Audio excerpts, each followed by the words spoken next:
शाम ढल रही थी। मुखिया घने जंगलों से गुजर रहा था। तभी उसे रास्ते में एक सुनहरा दिया दिखाई देता है।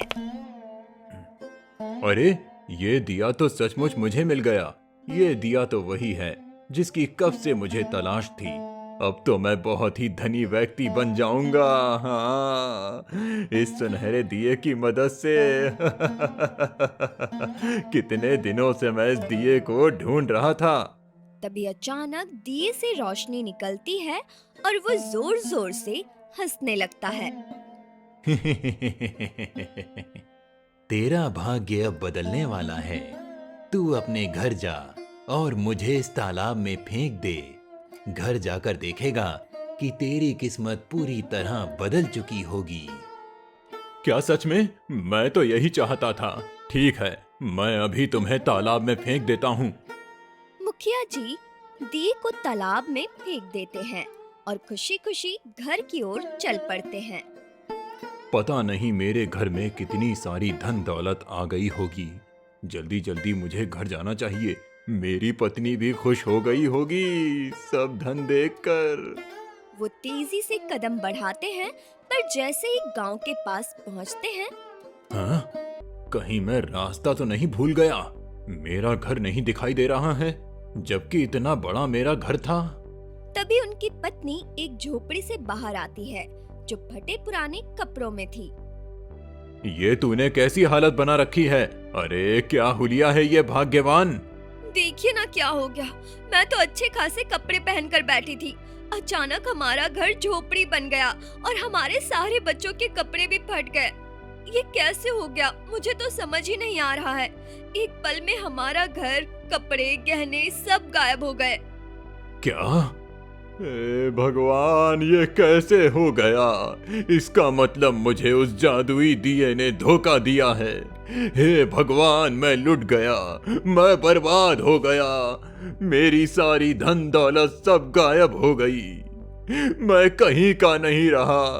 मैं तो भिखारी बन गया।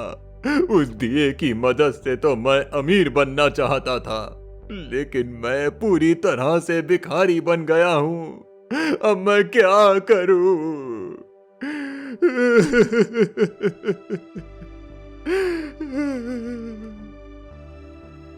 इतना कहकर मुखिया फूट फूट कर रोने लग जाता है। एक पल में उसका सब उजड़ गया था। वहीं दूसरी तरफ मदन नाम का आदमी अपने परिवार के साथ गांव में ही रहता था। आज भी मदन काम की तलाश में घर से निकला हुआ था, लेकिन आज भी उसे कोई काम नहीं मिला।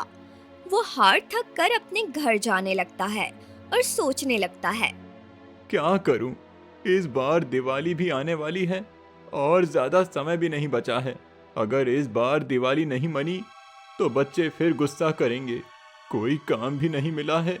लगता है आज भी खाली हाथ घर जाना पड़ेगा। बच्चे क्या कहेंगे, भगवान जाने। वो मन ही मन सोचता हुआ जा रहा था कि तभी एक गांव वाला उसे मिल जाता है। अरे मदन, ओ मदन, कहाँ जा रहा है? कुछ नहीं काका, बस घर ही जा रहा हूँ। आज फिर कोई काम नहीं मिला। तुझे तो शर्म नहीं आती है? अपनी जवान बहन को घर में बैठाकर रखा है, कहीं उसकी शादी तो कर दे। काका, मैं भी तो यही चाहता हूँ कि जल्दी से उसकी शादी कर दूं, लेकिन मेरे पास पैसे कहाँ हैं? दहेज के बिना कौन रिश्ता करेगा? इसी वजह से 2 साल से उसकी शादी नहीं हो पा रही है। देख, एक रिश्ता है, अगर तू चाहे तो तेरी बहन की शादी हो सकती है। कौन है वो? बताइए ना काका।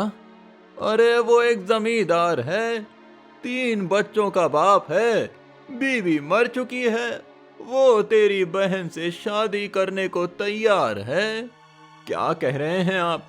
नहीं काका, मैं अपनी बहन की शादी किसी बूढ़े से नहीं करूंगा, लेकिन ऐसे इंसान से शादी नहीं करूंगा। हद है, खुद के पास एक फूटी कौड़ी नहीं है और ऊपर से इतना घमंड। देखता हूं कब तक बहन को यूं घर में बिठाकर रखेगा। इतना कहकर गांव वाला हंसता हुआ चला गया। मदन चुपचाप अपने घर लौट जाता है। तभी इतने में दोनों बच्चे दौड़ते हुए आते हैं। इस बार मुझे पटाखे, मिठाई और नए कपड़े चाहिए। मैं पूरे घर में दिए जलाऊंगा। हाँ पिताजी, इस बार हम खूब दिए जलाएंगे। पिछले 3 सालों से हमने दिवाली ठीक से नहीं मनाई। बच्चों, पैसे नहीं है, दिवाली कैसे मनाएंगे? मुझे नहीं पता मैं क्या करूं। मेरे पास कुछ भी नहीं है। तभी मदन की पत्नी सुधा, जो इतनी देर से चुप थी, मदन पे भड़क उठती है। तुम मर्द के नाम पर कलंक हो। इन मासूम बच्चों को एक छोटी सी खुशियां भी नहीं दे सकते। जो पैसे होते हैं वो माँ की बीमारी में लगा देते हो। बहन का रिश्ता ढूंढने में दहेज और बिचौलिया पर पैसे बहा देते हो। मेरे बच्चों के लिए कुछ नहीं रहता। तुमने मुझे और बच्चों को शर्मिंदा कर दिया।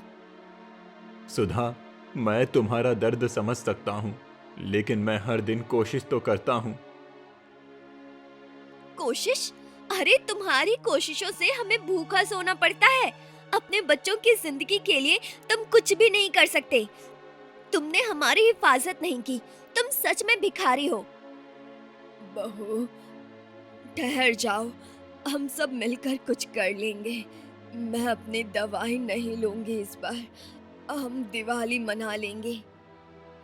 भाभी, भैया भी तो परेशान है। हम मिलकर कुछ ना कुछ कर ही लेंगे। मैंने बहुत सहा है, अब बस बहुत हो गया। अब ये सब नहीं देखा जाता। अगर इस दिवाली तक मेरे बच्चों के लिए कुछ नहीं किया गया तो मैं उन्हें अपने साथ ले जाऊंगी, हमेशा हमेशा के लिए। पिताजी, माँ आपकी वजह से घर छोड़कर जाना चाहती हैं। अगर आपने इस बार हमारी दिवाली नहीं मनाई तो सच में हम आपको छोड़कर चले जाएंगे।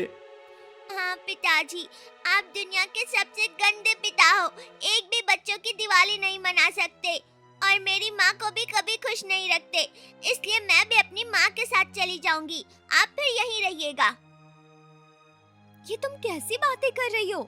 राधा, पापा से ऐसी बातें करना ठीक नहीं। बुआ, आप तो चुप ही रहो। मुझे अब किसी से बात नहीं करनी। इतना कहकर दोनों बच्चे गुस्से में चले जाते हैं। बेटा, परेशान मत हो, कोई ना कोई इंतजाम हो ही जाएगा। नहीं, इस बार तो मुझे अपने बच्चों की दिवाली मनानी ही होगी। सुधा बहुत जिद्दी है। वो जो कहती है वही करके रहेगी। और वो भी सही कह रही है।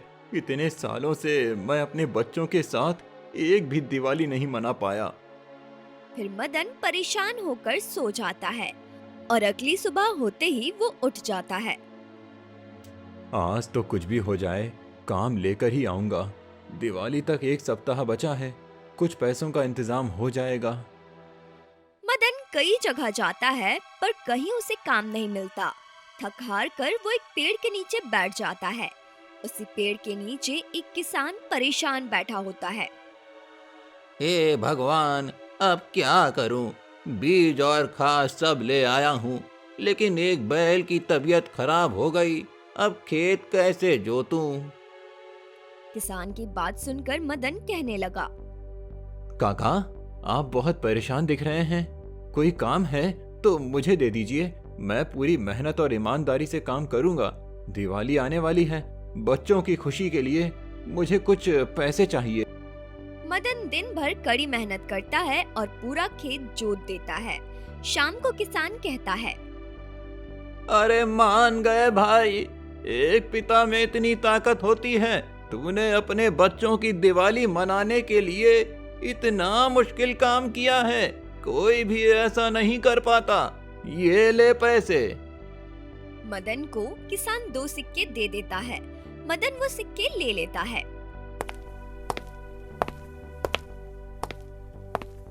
चलो, अब इस बार तो दिवाली का इंतजाम हो गया। इसी पैसों से ज्योति बच्चों को घुमा भी आएगी, मिठाई भी खिला देगी। अब बच्चे नाराज नहीं होंगे और सुधा भी खुश हो जाएगी। इतना कहकर मदन खुशी खुशी घर आता है। तभी ज्योति आती है। भैया, माँ की तबीयत बहुत खराब हो गई है। उनकी दवाई तो जानते ही हो, 2-3 दिन से खत्म है। वो ढंग से सांस भी नहीं ले पा रही है। अपनी बहन की बात सुनकर मदन सोचने लगता है। हे भगवान, मैं क्या करूं? अगर ये पैसे खर्च हो गए तो बच्चों की दिवाली कैसे मनेगी? इतनी जल्दी पैसे भी नहीं आ पाएंगे। अगर माँ की दवाई नहीं लाया तो उनकी तबीयत और खराब हो जाएगी। भैया क्या सोच रहे हो? नहीं नहीं, मैं अभी दवाई लेकर आता हूँ, तू तब तक माँ का ध्यान रख।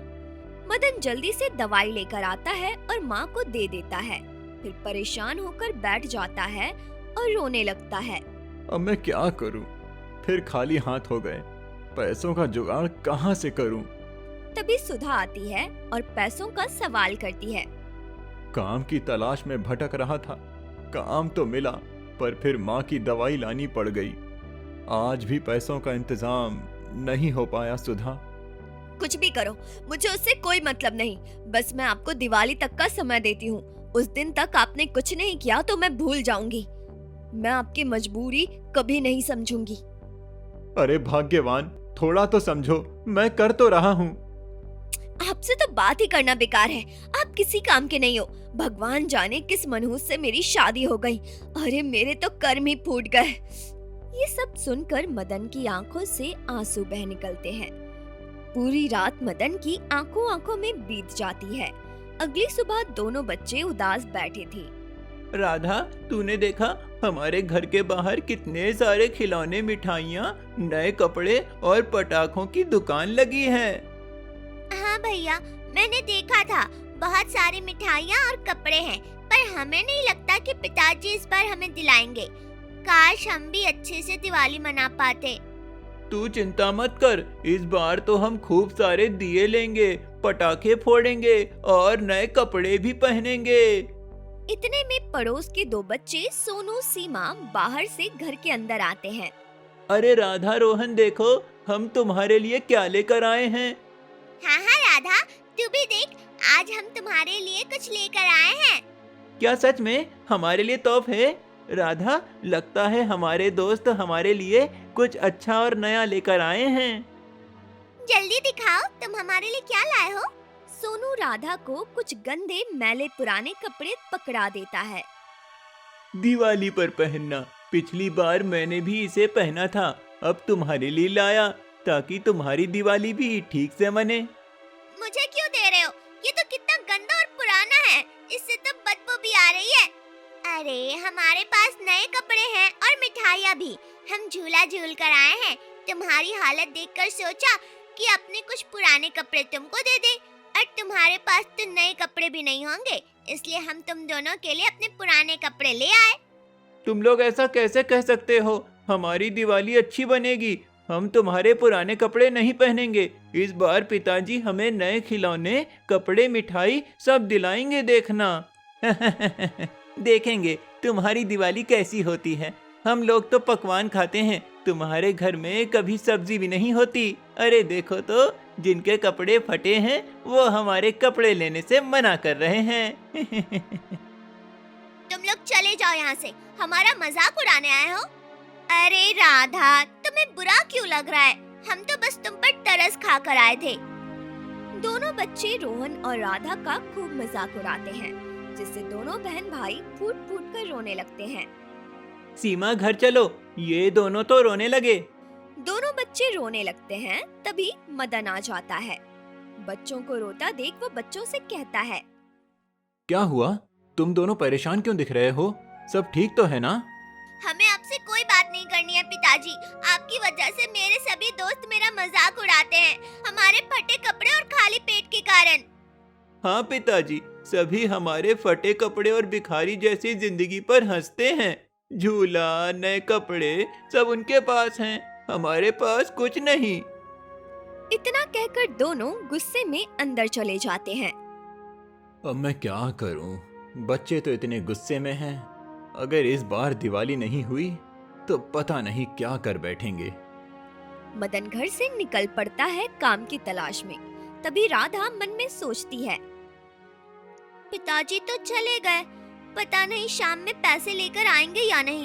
एक काम करती हूँ, बाहर जाकर कम से कम बाजार ही घूम लेती हूँ कि आखिर बाजार में क्या क्या है।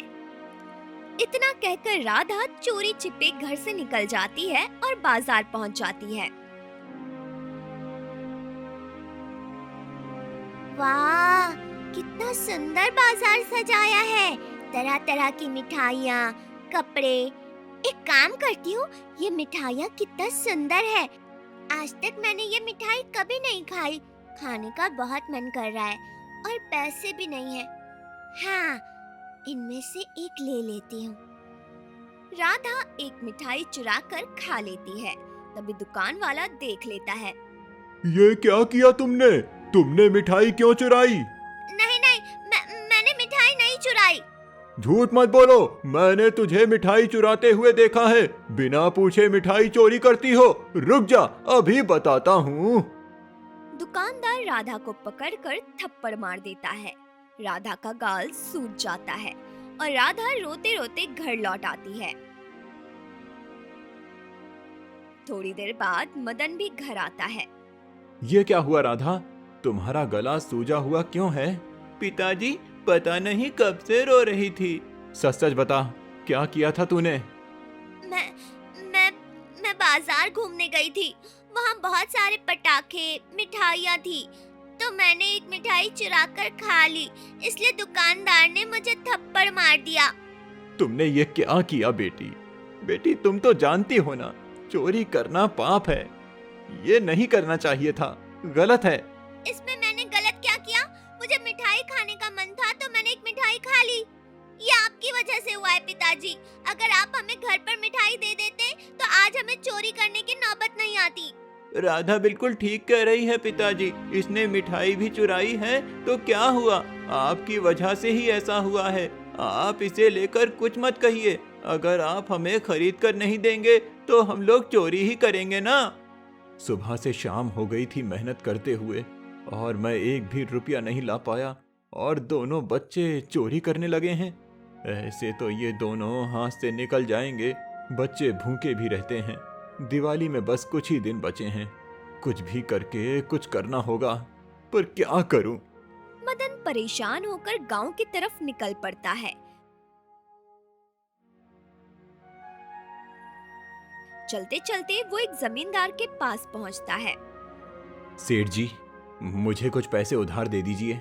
मैं आपके सारे पैसे चुका दूंगा। अरे तू चुकाएगा कहाँ से? अगर मैं तुझे पैसे दे दूं तो तू तो खुद ही खाने के लिए सोचता रहता है, फिर पैसे कहाँ से चुकाएगा? मैं किसी तरह आपके पैसे चुका दूंगा। मैं इन्हीं पैसों से एक काम शुरू करता हूँ। दिवाली के दिन सबको दिए चाहिए ना, तो उससे अच्छे खासे पैसे हो जाएंगे। मैं आपके पैसे चुका दूंगा। आप बस तरस करके मुझे कुछ पैसे दे दीजिए। देखो, देने का तो मन नहीं था, पर मुझे तेरी हालत पर तरस आता है। ठीक है, जा, मैं तुझे कुछ पैसे दे देता हूँ, लेकिन ध्यान रखना, अगर तूने वक्त पर पैसे नहीं दिए तो जो मैं कहूँगा सो तुझे करना पड़ेगा। ठीक है, मुझे मंजूर है। जमींदार उसे कुछ पैसे दे देता है। मदन वही पैसे लेकर बाजार में मिट्टी के दिए खरीदता है और जोर जोर से पुकारने लगता है। दिए ले लो, दिए, मिट्टी के दिए, दिवाली के लिए सस्ते दिए। अरे कौन मिट्टी के दिए खरीदता है? आजकल तो सब बिजली की लाइट जलाते हैं।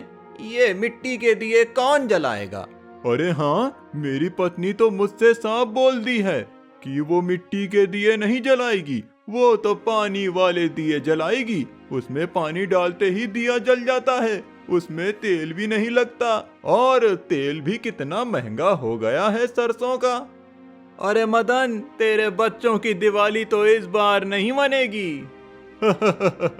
अरे मदन, तू अपनी बहन को मुझे दे दे, फिर मैं तेरे बच्चों की धूमधाम से दिवाली मनाऊंगा और मेरी भी दिवाली मन जाएगी। तुम्हारी इतनी हिम्मत? तुमने मेरी बहन के बारे में ऐसा कहा? रुक जा, मैं तुम्हें बताता हूँ। मदन उस गांव वाले को मारने लगता है। अरे तू क्या कर रहा है? तेरी बहन तो 25 साल की हो गई है और उसे घर में बिठाकर रखेगा तो हम लोग उस पर नजर डालेंगे ही ना। अगर इतना ही तुझे बुरा लगता है तो अपनी बहन की शादी क्यों नहीं कर देता? रुक जा, तेरी आज अकल ठिकाने लगा देता हूँ। गांव वाले मिलकर मदन के सारे दिए तोड़ देते हैं। यही तेरी औकात है, अब देखता हूँ कैसे दिए बेचता है। सभी गांव वाले हंसते हुए चले जाते हैं।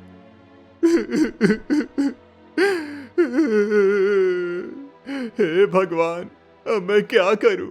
मैंने जमींदार से कर्ज लिया, दिए खरीदे, और इन लोगों ने हमारी गरीबी पर तरस नहीं खाया। उन्होंने सारे दिए तोड़ दिए। जमींदार को इतने सारे पैसे कहां से दूंगा? ऊपर से बच्चों की दिवाली किस तरह होगी? हे भगवान, अब मैं क्या करूं? मदन बेहिसाब दुख के साथ तालाब के किनारे बैठ जाता है और रोने लगता है। तभी वहाँ एक बूढ़ा फकीर आता है और उसके पास झुककर कहता है, बेटा, ये ले दिया, ले ले, ये तेरी किस्मत बदल देगा। मैं किस्मत का मनहूस हूँ। एक दिया क्या, दुनिया के सारे दिए जला दूं तो भी नहीं बदलेगी। कल दिवाली है, कल मेरी पत्नी और मेरे बच्चे भी मुझे छोड़कर चले जाएंगे, और इस दिए को लेने के लिए मेरे पास कुछ पैसे भी नहीं हैं। ये दिया मुफ्त में ले लो, पर इसे जलाना सिर्फ दिल से। देखना किस्मत मेहरबान होगी। मदन दिया ले लेता है और घर की ओर लौट जाता है। ये तो एक मामूली सा दिया लग रहा है, पर क्या करूं? दिवाली में कम से कम एक दिया तो जलेगा, घर में रोशनी तो होगी। मदन ये कहकर घर जाता है। तभी रोहन भागता हुआ आता है। पिताजी, कल दिवाली है, आप दिए लेकर आए हैं ना? हाँ, ये देखो, मैं तुम्हारे लिए ये दिया लेकर आया हूँ। इसे जलाते ही पूरा घर रोशन हो जाएगा। ये तो बहुत सुंदर दिया है पिताजी, मुझे बहुत अच्छा लगा। अब जल्दी से इसे जला दो और फिर कल भी हम जलाएंगे। हाँ, क्यों नहीं, रुको, मैं अभी ये दिया जला देता हूँ। मदन दिया जलाता है। धीरे धीरे घर में हल्की सी रोशनी फैल जाती है। अचानक शकुंतला उठकर बैठ जाती है और खड़ी हो जाती है। ये क्या माँ, तुम ठीक तो हो? तुम उठ कैसे गई? और तुम तो पहले उठ भी नहीं पा रही थी, बीमार हालत में। पता नहीं बेटा क्या हो गया, मुझे एक अजीब सी शक्ति महसूस हो रही है। मुझे सब कुछ दिखाई दे रहा है और मेरे शरीर में कोई तकलीफ नहीं हो रही। ये कैसे हो सकता है? ये तो सच में एक चमत्कार है। कुछ ही देर में घर में तेज रोशनी फैल जाती है। ढेर सारी मिठाइयाँ, पटाखे, नए कपड़े सब आ जाते हैं। ये क्या, ये कैसा चमत्कार है? ये सच में जादुई है। हमारे घर में इतने सारे सामान कहाँ से आ गए? अब तो मैं अपने सारे दोस्तों को दिखा दूंगा। इस बार हमारी दिवाली बहुत अच्छे से मनाई जाएगी। हाँ पिताजी, इतनी सारी मिठाइयाँ तो मैंने बाजार में भी नहीं देखी थी। हमारे घर में सब आ गए, ये सच में कमाल हो गया। भैया, अब हमारे घर में खाने पीने की कोई कमी नहीं रही। लगता है दुख के दिन चले गए, अब खुशियाँ ही खुशियाँ आएंगी। तभी दिए की रोशनी बाहर से भी दिखाई देती है। अरे, इसके घर इतनी रोशनी कैसे निकल रही है? मुझे जाकर देखना चाहिए। गांव वाला मदन के घर झांकता है और जादुई दिया देखता है। ये तो जादुई दिया है। मुझे जाकर गांव वालों को बताना चाहिए कि आखिर इस भिखारी के पास जादुई दिया आया कहां से। गांव वाला पूरे गांव में जाकर सभी को बता देता है। फिर तो ये बात हमें राजा को बतानी चाहिए। अगर ये दिया राजमहल में होगा तो राजा बहुत खुश होंगे और हम गांव वालों को इनाम भी देंगे। हाँ, तुम ठीक कहते हो, चलो चलते हैं। दोनों गांव वाले राजमहल की तरफ निकल पड़ते हैं और राज दरबार में पहुंच जाते हैं। अरे क्या हुआ? इतनी रात को तुम लोग राजमहल में क्यों आए हो? महाराज, हमारे गांव में एक मदन नाम का व्यक्ति है। उसके घर में एक जादुई दिया है। इसकी मदद से उसके घर में ढेर सारे पकवान, धन दौलत, अनाज सब आ गए हैं। अगर ये दिया राजमहल में होगा तो आपकी शान में 4 चांद लग जाएंगे। क्या सच में ऐसा दिया कहीं होता है? तब तो वो दिया हमारे राजमहल में होना चाहिए। ठीक है, हम सुबह होते ही उसके घर के लिए रवाना होंगे। हाँ महाराज, क्यों नहीं? दिया दिवाली के दिन राजमहल में ही होना चाहिए। सुबह होते ही राजा अपने कुछ सैनिकों के साथ मदन के घर पहुंचता है। राजा को देख मदन बौखला जाता है। महाराज, आप यहाँ कैसे? कहिए, मैं आपकी क्या सेवा कर सकता हूँ? अरे तेरे घर में कोई जादुई दिया है, वो दिया मुझे दे दे, वरना तू तो जानता है कि राजा की बात ना मानने पर क्या सजा मिलती है। नहीं नहीं महाराज, मैं आपको वो दिया नहीं दे सकता। बड़ी मुश्किल से हमारे घर में 2 पल की खुशियां आई हैं, मैं आपको नहीं दे सकता। वैसे वो दिया तुम्हारे पास आया कहां से? सच सच बताना, नहीं तो तुम्हें जान से मार दूंगा। मैं सच बताता हूँ, वो दिया मुझे एक फकीर ने दिया था और कहा था कि जब ये जलेगा तो तेरे घर में धन दौलत की भरमार होगी। ये तो बहुत ही कमाल की चीज है, इसे तो राजमहल में होना चाहिए। सैनिकों, इसके घर से वो दिया ले आओ, अब मुझे किसी भी कीमत पर वो दिया चाहिए। नहीं, मैं आपको वो दिया नहीं दे सकता, ये मेरे परिवार की खुशियां हैं, आप हमारी खुशियां मत छीनिए, आज दिवाली का दिन है। सैनिक जबरदस्ती घर में घुसते हैं और जादुई दिया ले लेते हैं। ये दिया आज की रात हमारे राजमहल में जलेगा और हमारी शान को बढ़ाएगा। राजा वो दिया लेकर चला जाता है। तभी मदन के घर से सारे धन दौलत, मिठाई, अनाज और कपड़े गायब हो जाते हैं।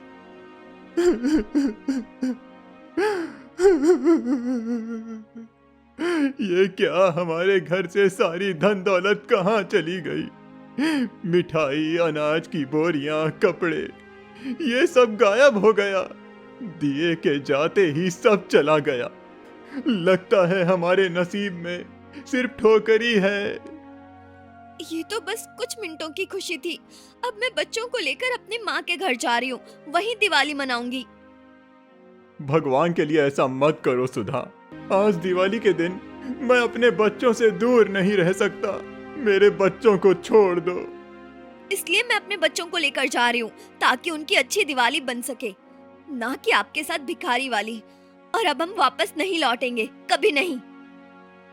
सुधा दोनों बच्चों को लेकर चली जाती है और मदन फूट फूट कर रोने लगता है। तभी 2 गांव वाले ये देखकर हंसते हैं। अरे तू भिखारी है और हमेशा भिखारी ही रहेगा। हाँ, और मेरे रहते हुए तू तो कभी राजा नहीं बनेगा, हमेशा इसी हाल में रहेगा। वो हंसते हुए चले जाते हैं। वहीं दूसरी तरफ राजमहल में राजा खुशी खुशी दिया जलाने लगता है। जैसे ही ये दिया जलेगा, हमारा खजाना और बढ़ जाएगा और दिवाली शानदार होगी। जैसे ही दिया जलता है, पूरा महल अंधेरे में डूब जाता है और कुछ नहीं दिखाई देता। ये कैसा अपशगुन है, रोशनी की बजाय पूरा महल अंधेरे में कैसे डूब गया है? तभी एक सैनिक भागते हुए आता है। महाराज, मैं आपके खजाने की पहरेदारी कर रहा था, अचानक आपका सारा खजाना राख में बदल गया है और अनाज भंडार वो भी गायब हो गया है। नहीं, ये नहीं हो सकता, मेरी दिवाली काली दिवाली में बदल गई है। ये कैसा अन्याय है, हे भगवान, अब ये सब कैसे ठीक होगा? तभी वही फकीर राज दरबार में प्रकट होता है। राजा, देख तेरी दिवाली काली दिवाली में बदल गई। ये दिया जो दिल से जलाता है उसी के लिए वरदान है, और जो लालच से जलाता है उसके लिए ये दिया श्राप है। तूने गरीब व्यक्ति का दिल तोड़ा और लालच में ये दिया जलाया, इसीलिए तेरा पूरा खजाना खाली हो गया। बाबा, मुझे माफ कर दीजिए, मुझसे गलती हो गई। मैं वो दिया वापस कर दूंगा, पर मेरा सारा खजाना वापस कर दीजिए, नहीं तो मैं ये राज्य कैसे चलाऊंगा? मेरा पूरा राज्य मिट्टी में मिल जाएगा। मैं आपके पैर पड़ता हूँ। पैर तू मेरे मत पकड़। जिस व्यक्ति से तूने ये दिया लेकर जलील किया, उसके सामने जाकर माफी मांग। ठीक है बाबा, मैं वैसा ही करूंगा। राजा गांव की तरफ निकलता है। वहीं मदन अंधेरे में बैठा फूट फूट कर रो रहा था। मैंने क्या क्या सपना देखा था। आज मेरे घर में ना मेरे बच्चे हैं, ना पत्नी, और ना ही दिया जल रहा है। कैसी काली दिवाली है ये। मैंने क्या पाप किया कि मेरी सजा मेरे बच्चों को भी भोगनी पड़ रही है। तभी राजा वहां आता है। माफ कर दो मदन, हमने तुम्हारे साथ बहुत गलत किया है। मत रो मदन, मत रो। राजा को देखकर सारे गांव वाले इकट्ठा हो जाते हैं। महाराज, ये क्या कर रहे हैं? भिखारी से माफी क्यों मांग रहे हैं? चुप हो जाओ तुम लोग।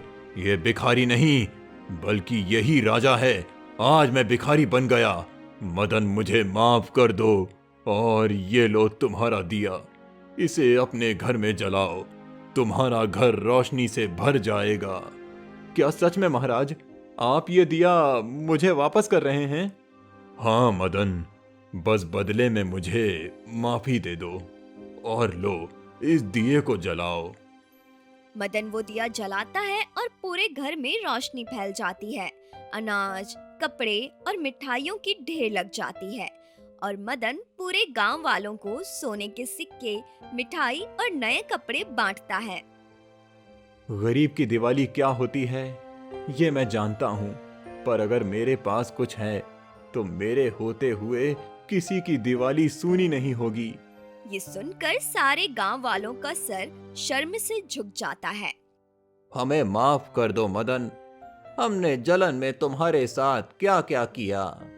हाँ मदन, हमने तुम्हारे साथ कितना गलत किया और आज तुमने धनी होते ही सबसे पहले हम लोगों का सोचा।